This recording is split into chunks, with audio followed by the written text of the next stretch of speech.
Hey there! In today's Daily Devo, we're going to take a look at the second point Pastor Jim made about honing a biblical view of immigration.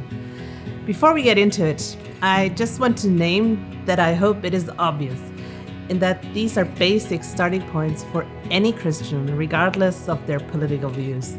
There can and should be Christ-minded views on both sides of the aisle because there are Christians on both sides. In other words, this applies to all of us. In his second point, Pastor Jim points us directly to the words of Jesus.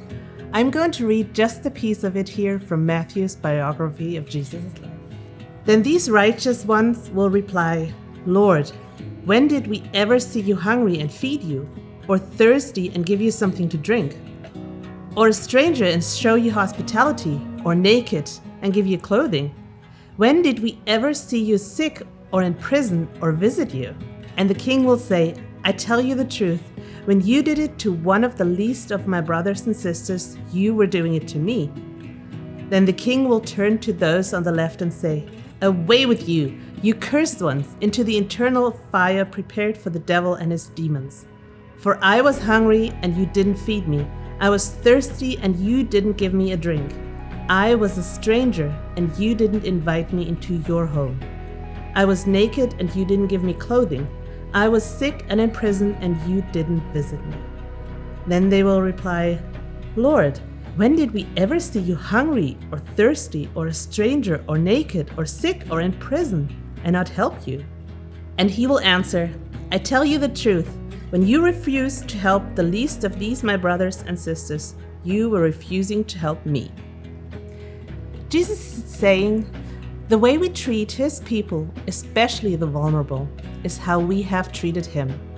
We see this sentiment echoed again by Jesus after his death on the cross. In the New Testament book of John, Jesus is talking with his close friend Peter for the first time after he rises from his grave. Jesus says 3 different times, Do you love me? And each time Peter says in some manner, Of course I do. Jesus tells Peter, then feed and care for my sheep. That's my own paraphrase of the book of John. Jesus tells us, if you love me, care for the people I love, which is, of course, everyone. When we care for others well, whether it is how we talk, think about, or treat them, we are following directly in the footsteps of what Jesus would do. And when we do the opposite, well, we do the opposite of what he would be doing. The next time you engage in a discussion, vote, or action that involves those families and individuals who have immigrated, Jesus has left us with no choice but to ask ourselves, is this how I would treat my Lord and Savior? Really, this is something we can consider in any interaction with another person. But for now, let's stick with immigration. Making this one small shift in our thinking can be the first step in aligning our hearts more with God's.